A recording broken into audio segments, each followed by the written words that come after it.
எண்ணெய் கத்திரிக்காய் குழம்பு நம்ம பண்ண போகிறோம். ஃபஸ்ட்டில் வந்து கத்திரிக்காயை நல்லா 4 வகுந்துக்கணும்.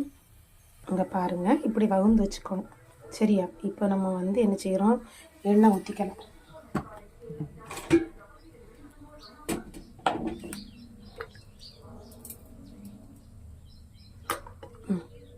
எண்ணெய் ஊற்றிக்கலாமா?